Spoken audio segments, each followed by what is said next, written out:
Rumah tangga tuh kayak gitu, merekatkan cinta dari kepingan-kepingan ya. Suami, istri, anak, ini tantangannya di situ ya. Dan saya kira bahagia ketika kita punya keluarga yang rukun. Sama lah, Romo-Romo ini juga kan paling bahagia kalau komunitasnya rukun. Kita bisa main basket bareng, bisa nonton bareng, bisa nyanyi-nyanyi bareng. Jadi saudari-saudaraku yang diberkati Tuhan, saya semakin menemukan rupanya banyak keluarga-keluarga itu yang bergulat. Bergulat luar biasa. Nah ini, betul tidak? Betul nggak? Ya ada yang betul, ada yang enggak. Kalau saya betul banget, saya di apa namanya di paroki juga sama. Banyak sekali komunitas-komunitas yang bergulat. Rumah tangga tuh kayak gitu, merekatkan cinta dari kepingan-kepingan ya. Suami, istri, anak, ini tantangannya di situ ya. Dan saya kira bahagia ketika kita punya keluarga yang rukun. Sama lah, Romo-Romo ini juga kan paling bahagia kalau komunitasnya rukun. Kita bisa main basket bareng, bisa nonton bareng, bisa nyanyi-nyanyi bareng, tukar pikiran bareng, berdoa bareng. Ketika rukun tuh enak.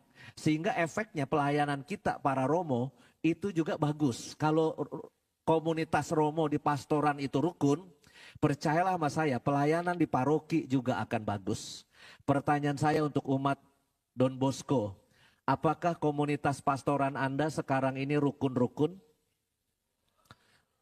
Berdua ini rukun, kelihatan rukun nggak mereka berdua? Romo Lino dan Romo Yosep oke? Kok nggak ikhlas gitu jawabnya?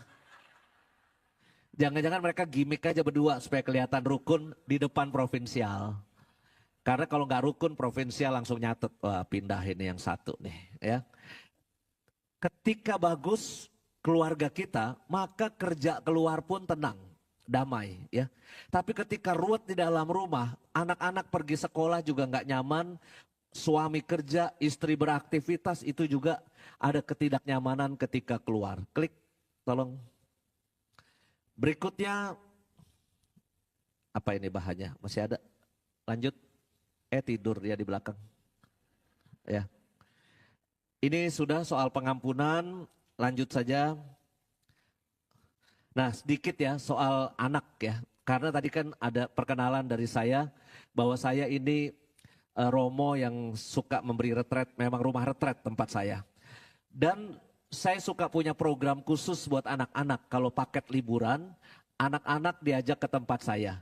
Intinya sih liburan bersama Romo. Yang menarik adalah ketika mami atau papi itu nganter anaknya ke tempat saya buat retret, itu biasanya mereka nyari saya. Romo titip ya si Michael nih mulai pep, pep, pep, pep, pep, pep. Romo titip ya si Michelle mulai begini, begini, begini, begini. Jadi mami papi itu mengungkapkan litani Mazmur ratapan tentang mendidik anak. Titip ya Romo 3 hari, mudah-mudahan berubah. Yang mana si Michael, yang mana si Michelle, kan anaknya banyak, saya juga pusing ngelihatnya gitu. Nanti setelah 3 hari 2 malam retret sama saya, mami papi itu nyari saya lagi. Romo, gimana anak saya si Michael udah berubah belum Romo? Dalam hati saya, dalam hati doang saya nggak berani ngomong. Ya 600.000 minta berubah. Udah gitu cuma 3 hari 2 malam. Sedangkan bersama Anda bermalam-malam, bertahun-tahun, investasi Anda nyekolahin anak, les ini, les itu, diajak liburan ini dan itu Anda aja udah sakit kepala sama anak Anda. Ini nitipin ke Romo yang gak punya pengalaman punya anak. Paling banter saya pelihara ikan lele. Kalau udah gede saya goreng lelenya. Tapi buat saya kadangkala mendidik anak zaman sekarang ini tantangannya juga tidak mudah. Saya ngerti sebagian besar dari Anda di sini kan anaknya udah pada gede-gede ya. Tapi mungkin sekarang berhadapan dengan cucu-cucu Anda. Tapi kalau sama cucu sih Anda akan sayangnya sedemikian rupa ya. Bahkan gak bakalan ngomelin cucu lah. Tapi kalau waktu masa-masa mendidik anak itu tantangannya luar biasa. Masa SD beda sama masa SMP tantangannya dan sebagainya. Kenapa itu sulit? Tolong klik. Karena sekarang ini lanjutkan langsung biar cepat karena udah mau selesai. Zaman dulu dengan zaman sekarang itu beda. Dulu kalau ketemu guru salim cium tangan ya, terus ini dulu. Romo-romo dulu juga gitu. Saya waktu kecil sama romo-romo itu salaman di depan pintu gereja, cium tangan, salam gini. Dari tadi saya amati nggak ada yang cium tangan saya depan. Nggak ada. Apalagi sama Romo Yosep, ya ngapain salam cium tangan sama dia gitu kan. Beda ya, jadi sikap terhadap otoritas ini beda. Untuk tunduk taat itu kayaknya anak zaman sekarang kan terbiasa ngomongnya sama orang tua you and I. You and I. Kalau dulu kan kita mana berani, you and I, kamu, saya gitu nggak berani, nggak sopan ya. Ada anak kecil makan sama saya, rame-rame sama keluarganya. Ngomongnya apa? Kamu udah doa belum kamu? Mungkin dia karena di international school kali ya. Dia mencoba menerjemahkan bahasa Indonesia. Ngomong sama saya, kamu udah berdoa belum? Ya ini situasi. Klik, coba lanjut agak cepat. Nah, kita mungkin zaman sekarang sama yang namanya guru killer, orang tua bisa marah loh. Tapi zaman dulu sekolah itu bagus kalau ada guru killer. Sekolah yang gak ada guru yang galak, gak mutu. Ya, sekarang ini kan kebalik. Kalau dulu kita murid ya diomelin sama guru di sekolah, pulang di rumah pasti tambah digamparin sama orang tua. Lu ya malu-maluin orang tua, pakpok, gitu. Biasa itu, dipukul pakai kemoceng, itu biasa kita masa lalu kita ya. Tapi zaman sekarang kan beda.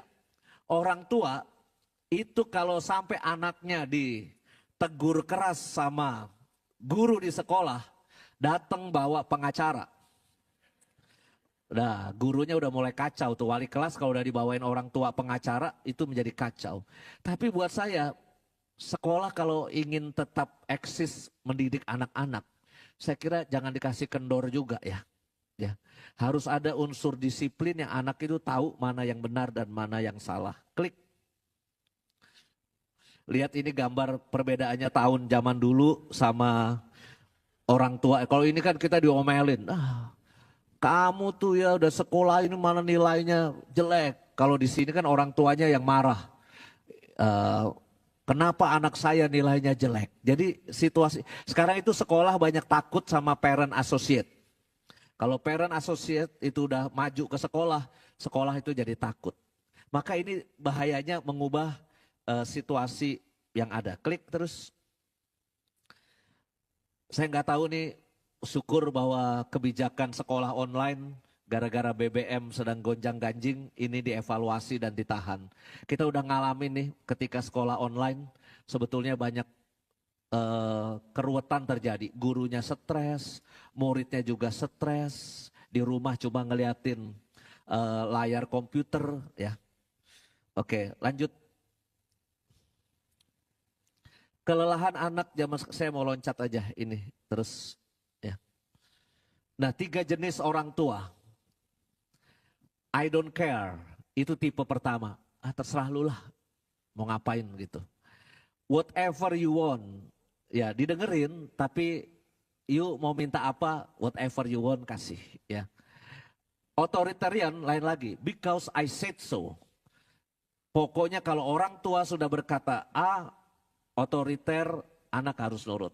Tapi ada yang paling dianggap paling bagus, otoritatif. Let's talk about it.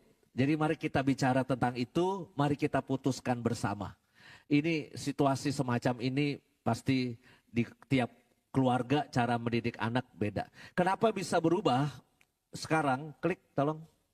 Saya nggak usah detailin satu-satu. Nah ini aja yang fokus saya sebelum saya tutup ya. Sumber kebenaran zaman dulu dengan zaman sekarang itu beda. Zaman dulu yang namanya sumber kebenaran itu cuma 3. Orang tua, guru, pemuka agama. Ya. Semua nanya, anak itu nanyanya ke sini gitu. Cuma repotnya sekarang itu semuanya itu kalah menarik. Oleh apa? The winner is social media, internet. Dulu kita menyebut internet itu kita kan semua dididik di zaman analog ya. Ya, di mana dulu TV cuma satu. Suka nggak suka dulu sebelum tahun 80-an RCTI muncul, suka nggak suka kita nonton TV dari TVRI. Maka kenapa badminton itu begitu populer di kalangan zaman kita? Karena memang TVRI menyiarkan siaran langsungnya ya badminton. All England, Piala Thomas, kalau Lim Swee King udah nyemes di kampung itu pokoknya rame-rame. Kita nonton Lim Swee King, Rudi Hartono, dan sebagainya. Karena memang siarannya cuma itu. Ya. Suka nggak suka 30 September kita nonton apa? G30 SPKI. Suka nggak suka, 3 jam itu. Ya. Lalu juga acara musiknya Anekarya. Nah udah kelihatan umur berapa ya kan? Masih suka Nenteng Mini Kompo. Kalau dari radio ada lagu yang bagus kita rekam ke kaset. Ya kan record kayak gitu. Kasetnya kusut cari pensil. Kita begini. Foto pakai Kodak. Yang beli pita apa Kodak itu 24, filmnya 24 atau 36 gitu. Kalau kebakar satu merasa rugi banget ya kan. Kalau sekarang kan semua di handphone, klik, sekarang semua jadi wartawan tuh. Pada nyutingin saya, direkam. Nggak tahu-tahu muncul di mana aja nanti gitu. Ya, ini zaman udah berbeda. Dulu kita sebut internet itu terjemahannya adalah dunia maya. Dunia maya. Maya itu kan lawan kata dari nyata. Ya, jadi seakan-akan internet itu dunia maya yang di awang-awang yang nggak ada. Karena lawannya nyata. Bill Gates tahun 75 diwawancarai oleh sebuah stasiun televisi di Amerika. Ditanya sama host TV-nya, apa mimpi Anda tentang internet, dunia internet? Oh nanti suatu saat di internet kita bisa belanja, kita bisa nonton film, kita bisa menabung kayak di bank, kita bisa menanam saham, kita bisa ini. Diketawain sama si host televisi. Karena mimpi Bill Gates itu tahun 75 kejauhan. Tapi sekarang tahun 2020-an apa yang dikatakan oleh Bill Gates semua sudah terjadi. Kita nggak bawa dompet nggak apa-apa. Ya toh sekarang yang penting bawa ini ya. Suami pergi dari rumah, handphone ketinggalan, pasti dia muter balik ambil handphone. Tapi kalau istrinya ketinggalan, dia nggak muter balik. Itu suami-suami. Karena ini sekarang ini seperti oksigen, ya. Nggak bawa ini tuh kita kayak orang bingung gitu loh, ya. Hilang sinyal, habis baterai, itu sesuatu yang malapetaka hari ini. Tapi bukan lagi dunia yang maya, tapi dunia yang real menurut saya. Segala sesuatu tuh bisa kita belajar dari sini dan sebagainya. Maka anak-anak kita juga gitu. Otoritas kebenaran itu nggak perlu nanya ke orang tua loh. Zaman dulu kalau anak nanya kepada mama, mama pemerkosaan itu apa? Maka mama zaman dulu akan menjawab, hus, orang elok, nggak pantas nanya-nanya gitu, nggak sopan. Itu tipikal mama zaman dulu. Mama zaman berikutnya ditanya juga, mama pemerkosaan itu apa? Apa jawaban si mama? Pemerkosaan adalah tindakan melanggar hukum yang dilakukan seorang lelaki terhadap perempuan. Kamu harus hati-hati ya nak. Ini jawaban formal dari orang tua zaman berikut. Tapi orang tua zaman sekarang ditanya, mama pemerkosaan itu apa? Mamanya diam aja, anaknya buka laptop, Google, AI, pemerkosaan, dia dapat apa? Dapat definisi. Dapat gambar, dapat video, dapat berita kasus, dia langsung ngerti semua. Maka dia itu belajarnya sekarang ini bukan dari otoritas kebenaran guru, sekolah, orang tua di rumah dan juga pemuka agama di gereja. Karena dia bisa nyari sendiri, ini bahayanya sekarang itu. Ya, ada anak diajarin sama papanya, ini saya nonton di YouTube ya. Anak umur 6 tahun atau 5 tahun di kasur sama ayahnya. Nah, tirukan lagu papa ya. Bapak ini ingin ngajarin lagu Beethoven. Karena lagu Beethoven, lagu klasik katanya bisa bikin pinter anak. Maka dia ngajarin anaknya lagu klasik Beethoven. Tirukan papa ya. 1, 2, 3.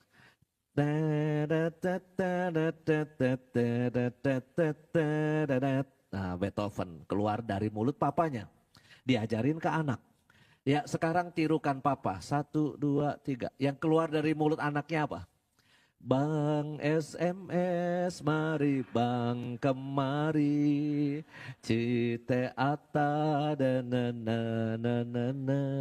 Diajarin papanya lagu Beethoven, tapi yang keluar dari mulut anaknya nada yang dia tonton bersama pembantunya dari televisi atau dari YouTube, Bang SMS.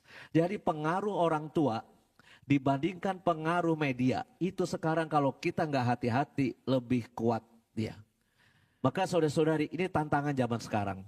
Apakah keluarga kita sekarang ini dalam keadaan baik dengan relasi-relasinya itu pasti semua berbeda. Tapi harapan saya cuma memberikan cerita-cerita refleksi yang memberi pengantar.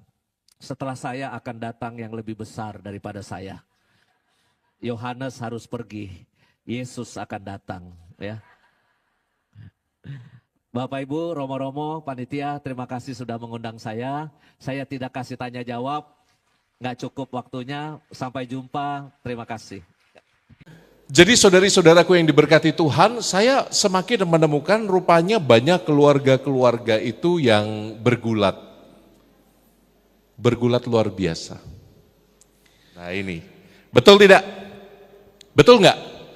Ya ada yang betul, ada yang enggak. Kalau saya betul banget, saya di paroki juga sama. Banyak sekali komunitas-komunitas yang bergulat. Komunitas religius.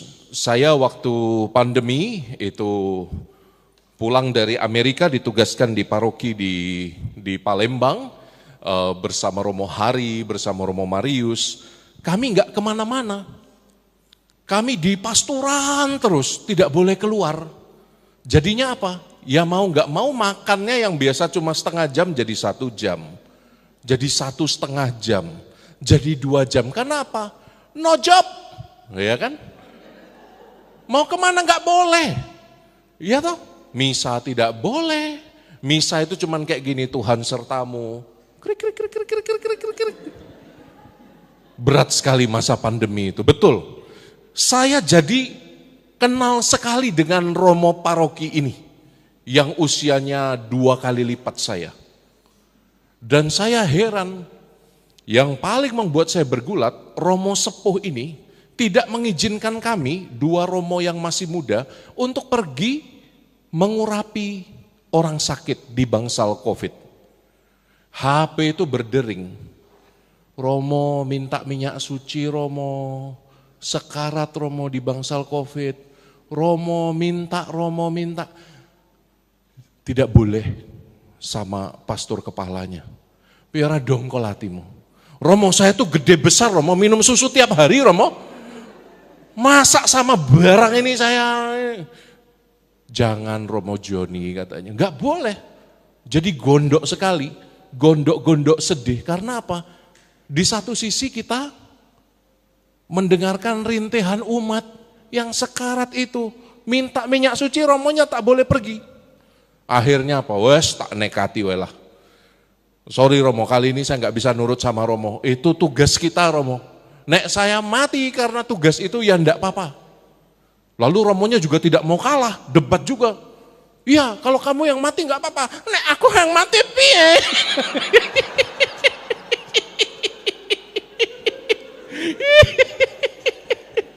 Karena beliau sudah 76. Sudah 70. Lalu saya terhentak yo. Oh iya juga yo. Ya wes Romo, saya diisolasi habis perminyakan, Mbok. Saya diisolasi enggak apa-apa. Terus nek kowe diisolasi, itu saya melayani komuni-komuni piye? Ya Romo yang lain lah Romo cari, pokoknya yang ini tak selamatkan dulu pengurapan orang sakit itu loh. Ya sudah, akhirnya kami konflik dan saya tetap ngengkel karena itu saya merasa kuat dan hebat. Akhirnya saya pergi, Anda tahu rupanya memang Tuhan tidak mengizinkan saya untuk memberi minyak suci. Sulit banget. Mengapa? Bukan sulit tidak ada minyaknya. Boleh masuk, tapi habis itu kan diisolasi, enggak masalah. Tahu yang sulit apa? Cari baju APD seukuran saya. Wah, ngelepol. Enggak ada. Perawatnya sudah bingung, dokternya sudah bingung, tim pelayanan doa di rumah sakit juga sudah bingung. Anda tahu apa yang dilakukan? Mereka ambil, itu loh, ada Bu Dokter ya, ambil taplak operasi itu Bu Dokter, terus dibolongi, kepala saya dipakein, semuanya diikat, pakai spray, bayang no. Romonya pakai spray, warna hijau terang benderang itu, diikat semua, tangan, kaki, pakai plastik. Ininya masker 3 lapis, kemudian masih pakai helm pelindung wajah, masih pakai goggle, wes rakaru-karuan bentuknya pokoknya. Wes koyo dodol Garut lho. Mengkilat bulat. Kok yon dilalah perawat yang nganter saya tuh yo lemu. Jan badut tenan kok. Perawatnya itulah, perawatnya juga nggak bisa pakai APD. Sementara dia memang ngurusi bangsal COVID. Lalu dia pakai juga spray tapi yang punya ini loh, kamar anak-anak warna pink. Jadi Anda bisa bayangkan ya, kita yang satu helmnya kuning, bajunya pink, satu helm kuning, satu bajunya hijau, berdua gendut-gendut masuk ke bangsal COVID coba. Koyok Teletubbies loh. Po, lala. Wah itu pengalaman tidak terlupakan itu. Saya nggak tahu yang sudah sekarat itu kan memang sudah tidak sadar ya. Tapi kan keluarganya takut iki apa tau wong loro iki. Kok satu hijau satu pink. Romo.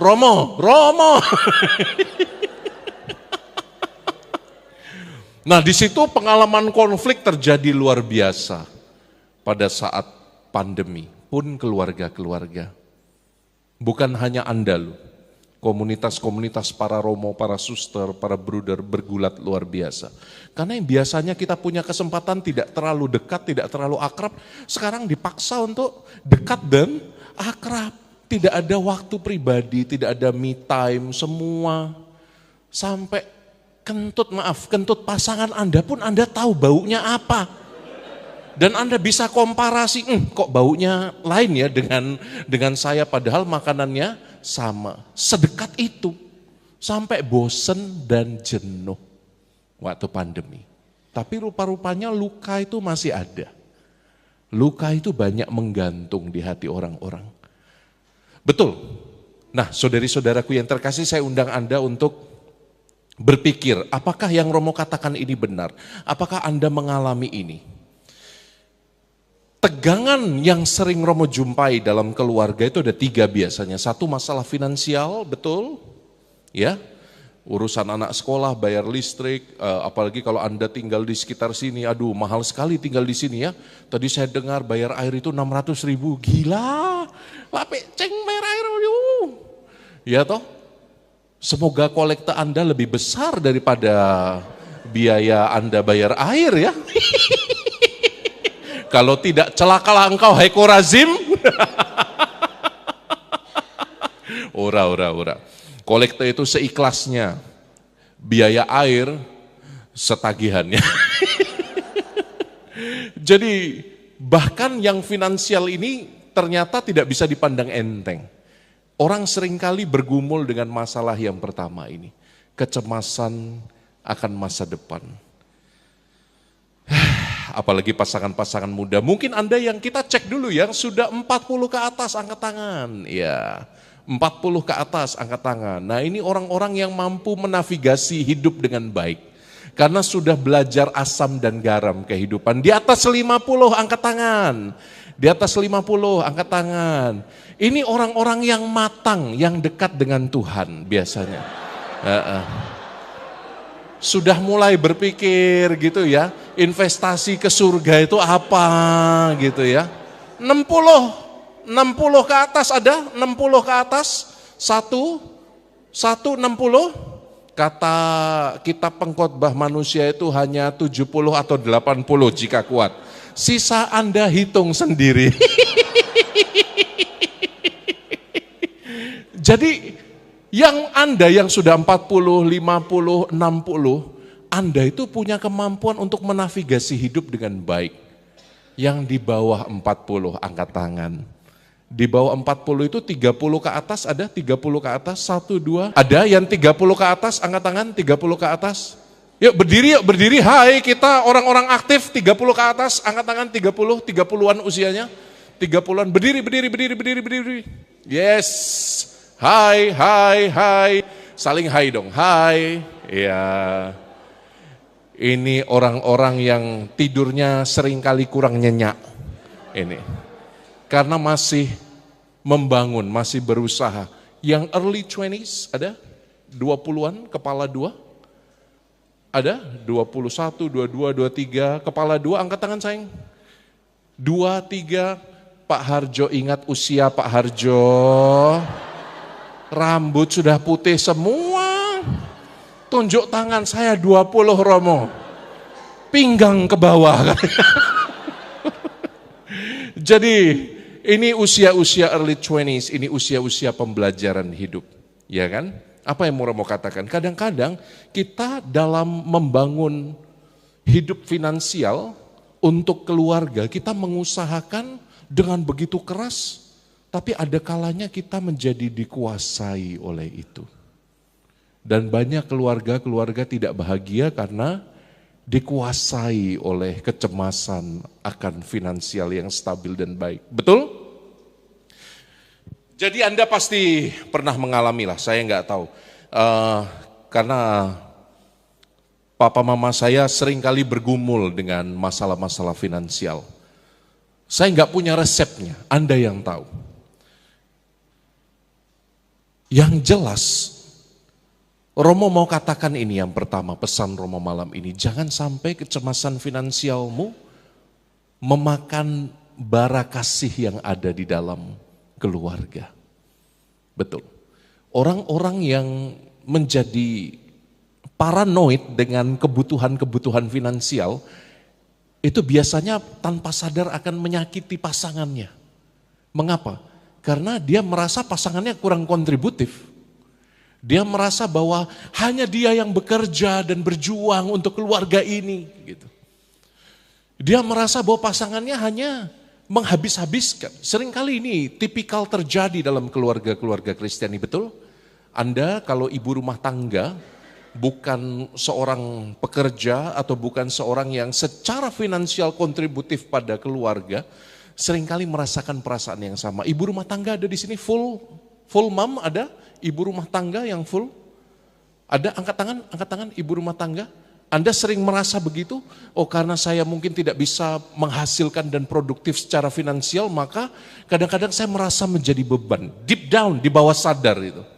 Betul ya? Anda merasakan itu. Dan ini membunuh Anda. Ini merampas kebahagiaan Anda.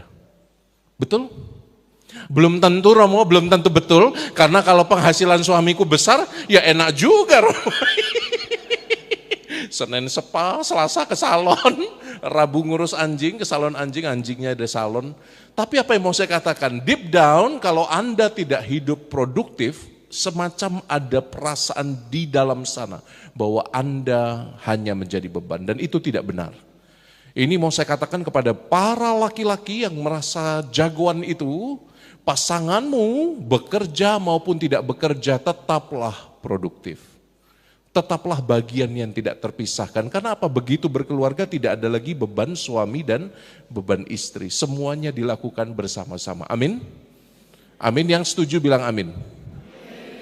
Yang setuju bilang amin.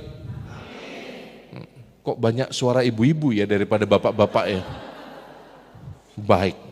Itu yang pertama, beban finansial. Saya nggak akan panjang-panjang di sini. Jangan jadikan beban finansialmu alasan untuk memadamkan kasih. Yang kedua, yang sering kali terjadi dan ini amat sering, Kadang-kadang di dalam keluarga itu apa ya? Dalam keluarga itu ada tantangan psikososial. Apalagi kalau sudah ada anak.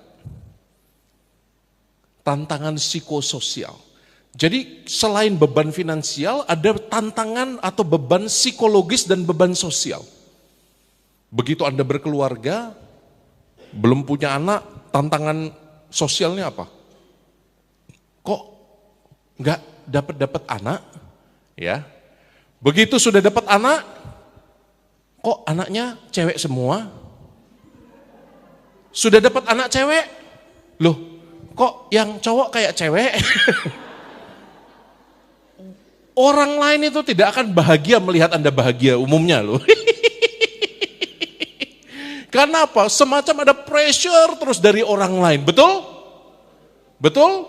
Apalagi kalau relasi Anda, relasi sosial Anda dengan mertua itu tidak baik-baik saja. Aduh, rasanya hidup ini berbeban jauh lebih berat daripada umumnya. Tantangan psikologis, kadang-kadang bahasa kasih Anda tidak dimengerti satu sama lain. Saya inginnya begini, tetapi kenapa dia begitu? Saya inginnya A, tetapi mengapa dia buat B? Kadang-kadang kita tidak apa? Kita tidak cukup puas dengan pasangan kita karena komunikasinya macet. Dan ini sangat sering terjadi. Sangat sering terjadi. Mengapa Romo tahu? Karena baik ibu-ibu dan terlebih AI banyak curhat ke Romo. Jadi Romo-Romo itu kalau di meja konsultasi, di ruang konsultasi tengahnya selalu ada meja. Anda tahu fungsinya? Guru rohani saya selalu bilang, Romo selalu ada meja di tengah ya. Kalau di ruang konsultasi Anda tahu kenapa fungsinya? Supaya apa kira-kira? Perhatikan di setiap pastoran itu, ruang konsultasinya selalu ada meja di tengah. Kira-kira ngapain itu? Supaya ketika ai ini atau nona-nona ini mencurahkan perasaannya sampai menitik air mata, dia tidak segera bisa langsung memeluk romonya. Jadi dibatasi. Karena andai kata tidak ada meja, apa yang akan dilakukan kira-kira? Romo. Saya akan langsung menjawab, ai.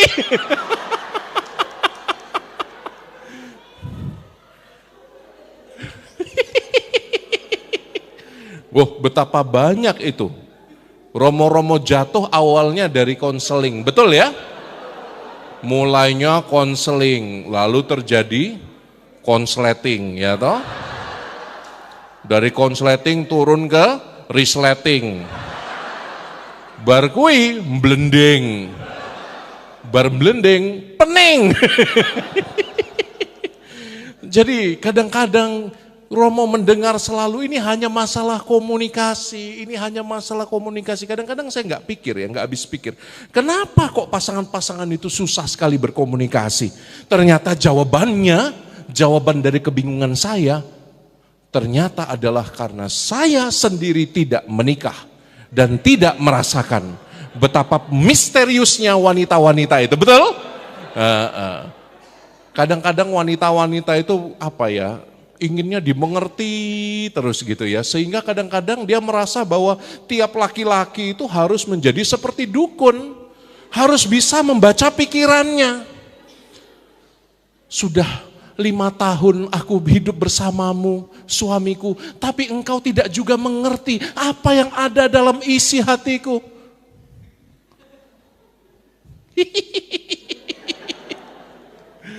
Ya ampun, kadang-kadang kita ini para pria ini paling kasihan nih, para pria ini. Karena apa? Karena kita diminta untuk jadi orang pintar.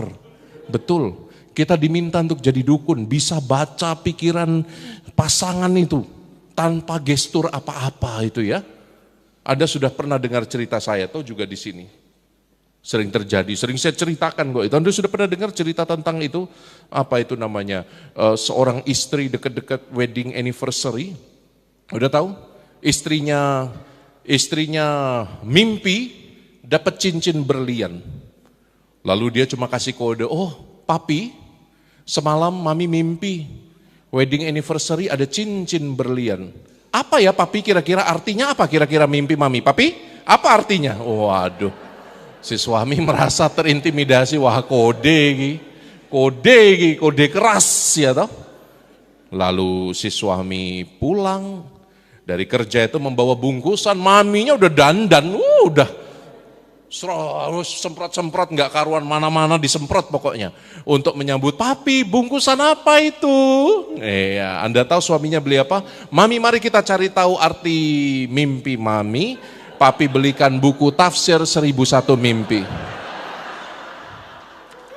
Edan no? Lanang kurang ajar.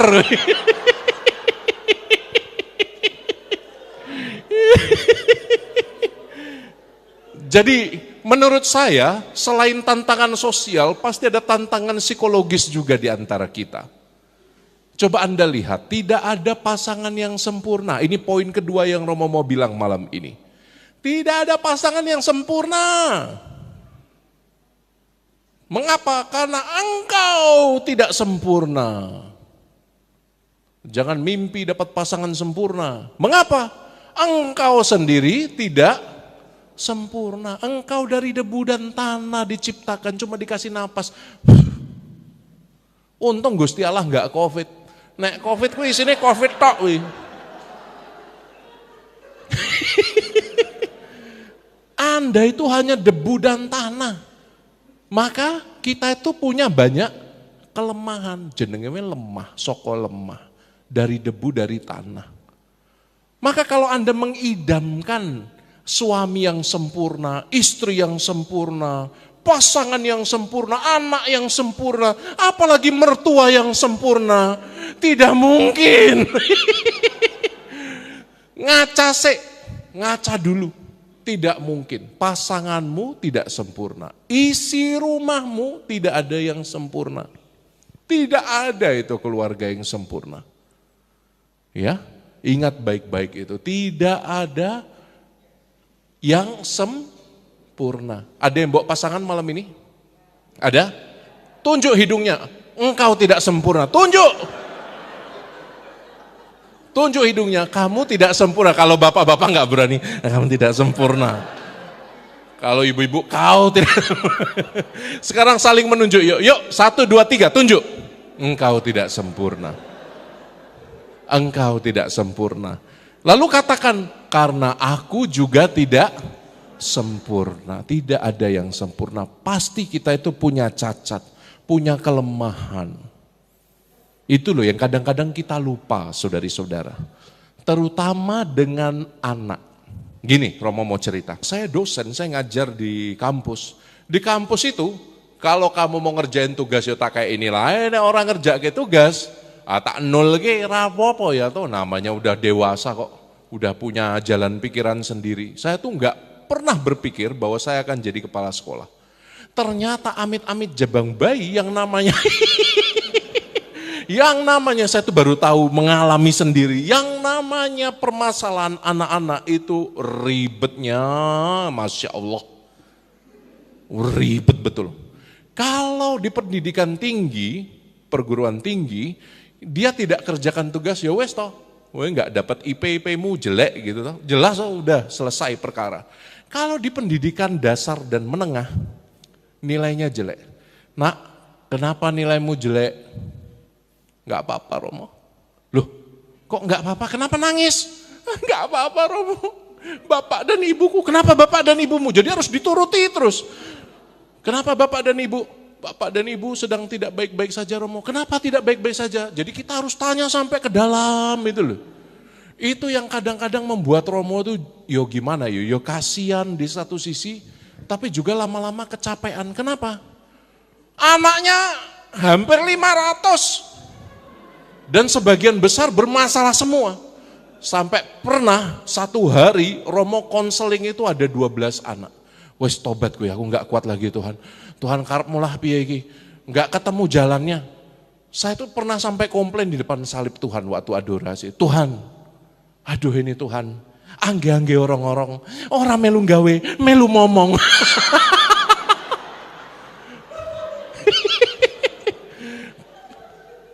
Permasalahan anak itu bisa begitu pelik. Lah yo to masak Romo melu gawe enggak entuk. Entek wesan. Habis. Jadi apa yang Romo mau katakan? Kadang-kadang keluarga-keluarga itu tanpa sadar loh. Bapak ibu tanpa sadar Anda punya masalah dengan anak Anda. Tapi Anda tidak sadar. Mengapa? Wes kulino, sudah biasa pendidikannya kayak gitu. Serem loh lihat anak-anak zaman sekarang. Pas retret, Romo kan sering mendampingi anak-anak muda retret. Itu cerita, Romo, saya melihat ibuku Romo selingkuh. Ngegap di kamarnya Romo dengan pria lain. Aduh Tuhan Yesus. Romo, ibuku Romo, tidak menghargai ayahku Romo. Ayahku pulang malam sedikit, piring terbang, gelas terbang. Itu beneran ini. Romo, bapakku Romo sangat keras. Saya kalau buat salah dikit dikurung di kamar mandi Romo. Romo, waduh, pokoknya mendengarkan kisah anak-anak itu terenyuh. Dan sebagian besar itu datang dari mana? Dari ekspektasi orang tua yang tidak terpenuhi. Hati-hati, Anda kalau punya anak, ini Romo cerita ya, Anda kalau punya anak, hati-hati, jangan menjadikan anak Anda itu semacam pelampiasan diri Anda yang tidak terpenuhi ketika Anda muda, ketika Anda kecil. Misalnya, wong tuane nilai elek terus ya toh, lalu anak dia punya anak brojol, gitu ya, lalu dipaksa belajar Senin, Selasa, Rabu, Kamis sampai Minggu sampai Senin lagi belajar terus. Karena apa? Jangan seperti papa ya nak. Papa dulu bodoh, kamu harus pintar. Dan kadang-kadang anak menjadi extension dari diri. Tahu extension ya? Rambut kan bisa disambung itu. Nah, iya toh? Anda rambutnya pendek, sambung ya toh? Anda pengennya digelung, nggak punya, rambutnya pendek, sambung ya toh? Nggak tahu extension itu bisa untuk orang botak nggak? Nggak iso ya? Hah? Saya kan nggak tahu, nggak iso ya? Hah? Extension itu bisa untuk orang buta, nggak bisa ya? Nggak ada tempat jepitnya soalnya. Saya juga nggak tahu ya. Ya nggak tahu, nggak pernah kok. Tapi yang saya tahu adalah kadang-kadang anak itu menjadi extension dari apa yang sebetulnya tidak pernah kita alami, betul? Dan kadang-kadang kalau anak gagal, Anda kecewa. Ketika anak berbuat sesuatu yang keliru, Anda menganggap, oh, kok bisa ini kesalahan ini terulang kembali gitu. Hati-hati. Anak Anda bukan diri Anda. Anak bukanlah Anda. Camkan baik-baik. Anak bukanlah Anda. Banyak anak kecewa tentang ini. Ini Romo cerita random karena ini sering kali terjadi tantangan psikososial dalam keluarga. Relasi yang tidak baik, pendidikan yang terlalu menuntut. Dan yang terakhir, tantangan spiritual. Jadi pertanyaannya kembali, bagaimana saya bisa melihat kuasa Allah bekerja dalam keluarga saya yang tidak sempurna itu Romo, dalam suamiku yang suka bangun siang, dalam istriku yang sudah tidak lagi merawat badannya dengan baik Romo, sehingga setelah melahirkan Romo tidak berbentuk.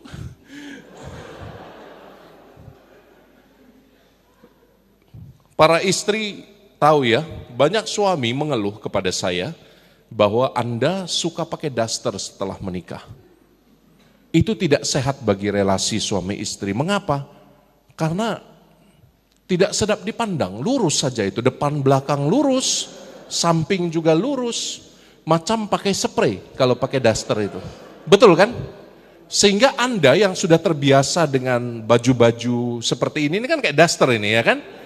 Lekuannya tidak kelihatan. Betul tidak?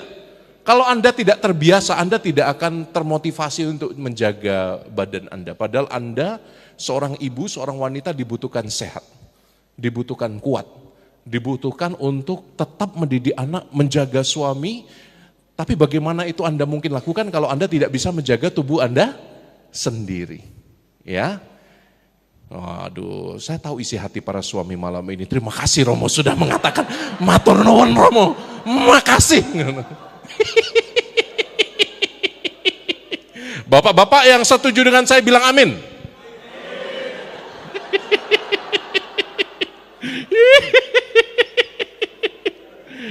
Baik, yang terakhir, tantangan ketiga penutupnya ya. Ini yang paling penting.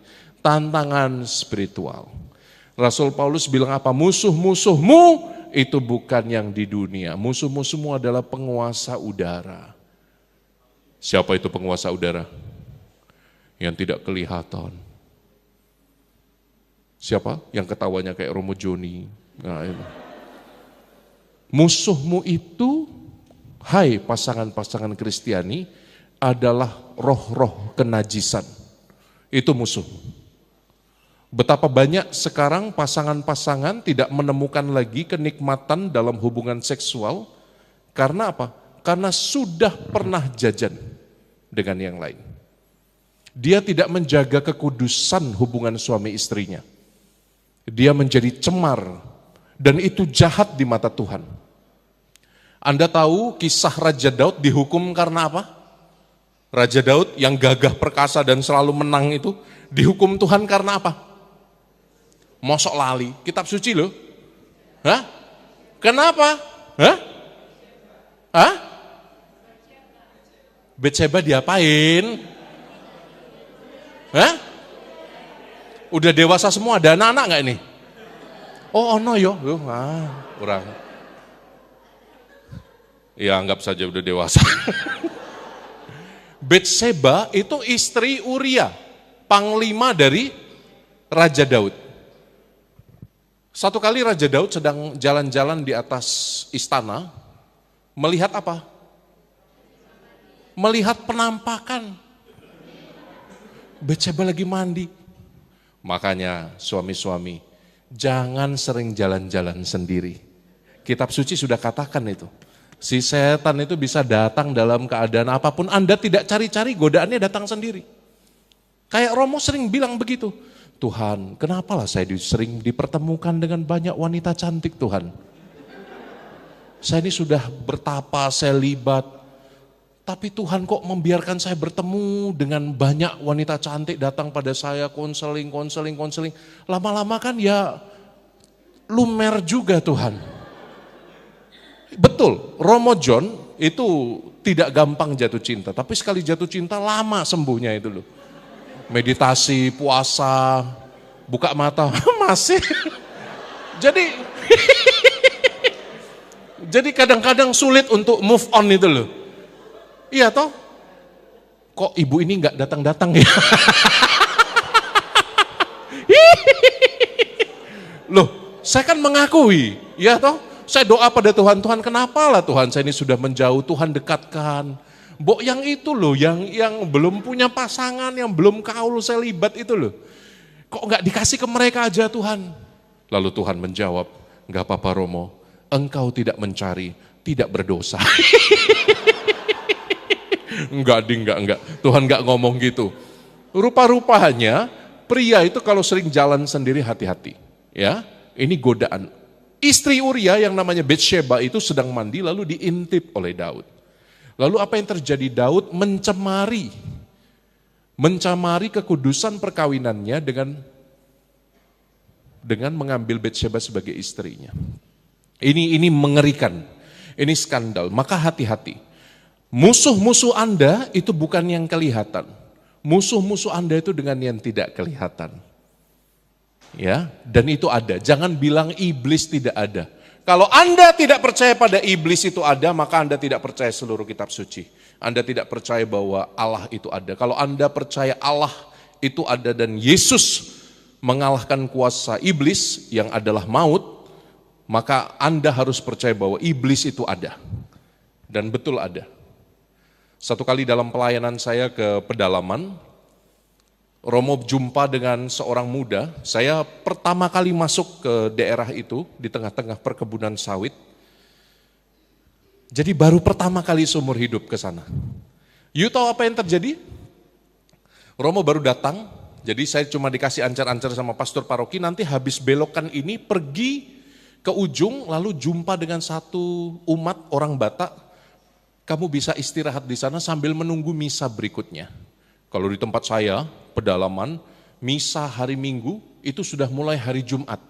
Jumat itu 3 kali. Jumat pertama itu misanya mulai Jadi liturgi minggu dirayakan hari Jumat, tidak ideal.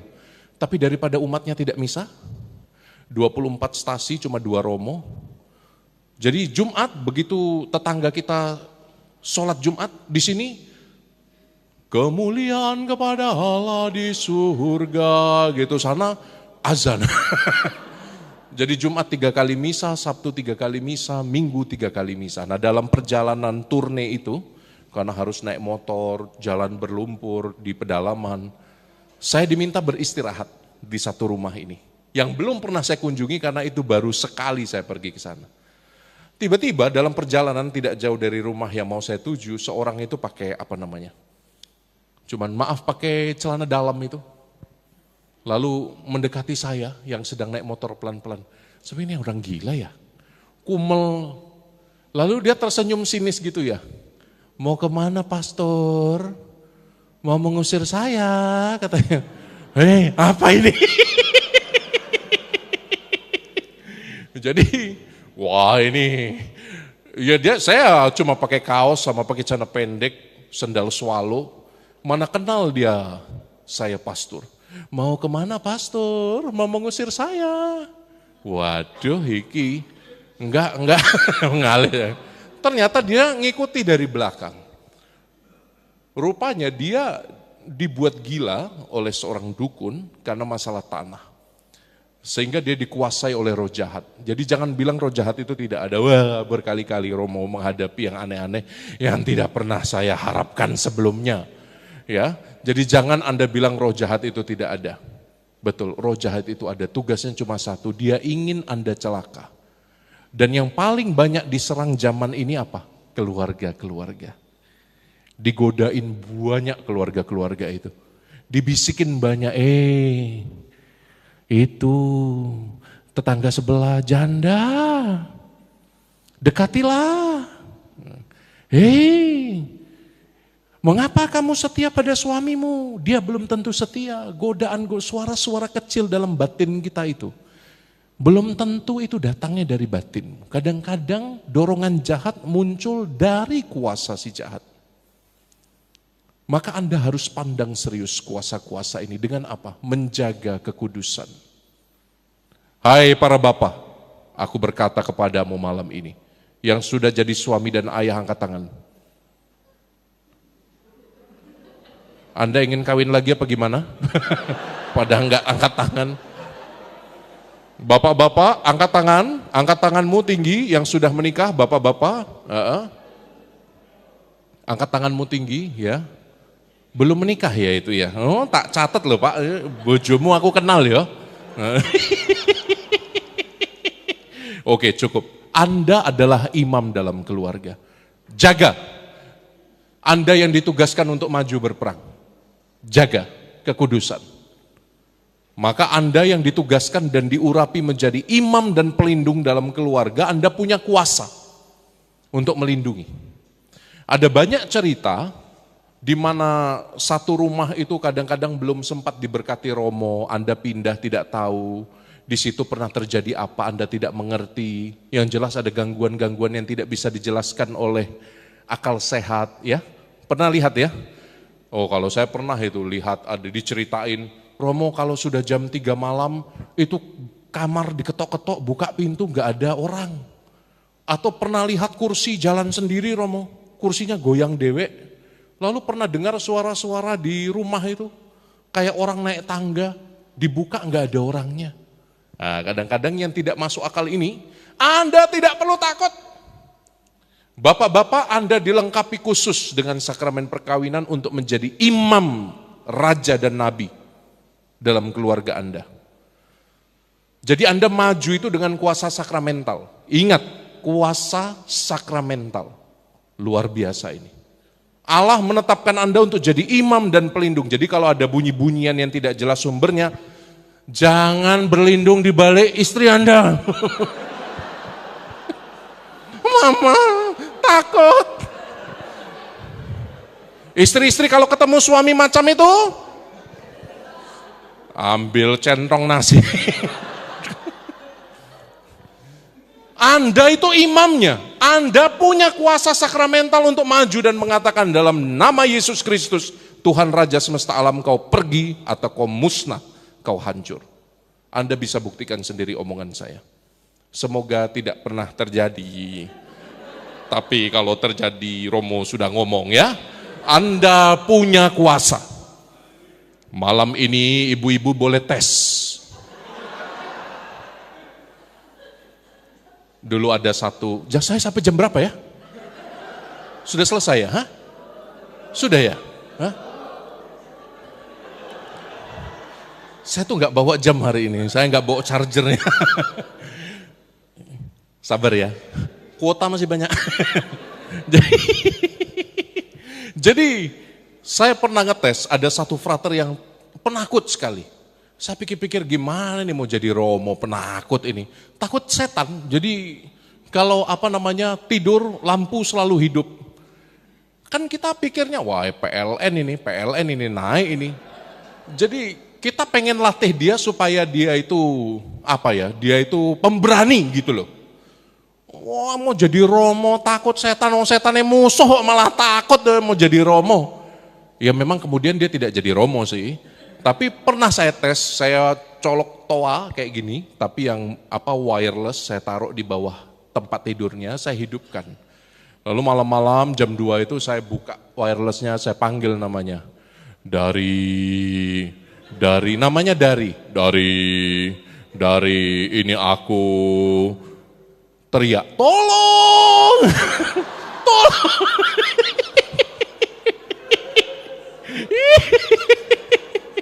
Jahat bener ya Romonya ya. Ya memang dia tidak jadi Romo, tapi saya juga pernah dikerjain sama dia. Jadi dia balas ngerjain saya besoknya itu. Saya kalau berangkat ke kampus itu selalu mepet-mepet waktu, karena kampusnya dekat di Jogja, itu hanya 5 menit dari rumah. Jadi biasanya kurang 5 menit saya baru ngontel sepeda ontel itu loh. Jadi satu hari saya heran kenapa kok saya naik sepeda, orang-orang kok ketawain saya, kenapa senyum. Kenapa ini pikir saya ya, apa yang salah dengan saya, resleting rapet, apa yang keliru gitu ya. Rupanya frater ini balas dendam. Di Jogja waktu saya masuk itu kan pas gempa Jogja, ingat ya gempa yang gede itu, banyak bantuan pakaian dalam wanita untuk pengungsi. Sisa oke banget, salah satunya sisa bra, maaf ya. Jadi branya itu diikat di sepeda saya, di sadel. Jadi sepanjang saya jalan itu berkibar di belakang. Wah badut. Jadi ya itu, apa yang mau Romo katakan? You bapak-bapak punya power untuk menjadi imam dan pelindung. Catat baik-baik. Para istri, kalau Anda mulai curiga bahwa suami Anda tergoda, bahwa anak Anda itu mulai bertumbuh dalam suasana lingkungan yang kurang baik, duduk, berlutut, nyalakan lilin, berdoa. Anda doa dalam kuasa sakramental yang diberikan gereja kepadaku sebagai ibu dan istri. Aku mengikat roh suamiku supaya tidak kecantol kemana-mana. Aku ikat itunya. Karena itu hakku.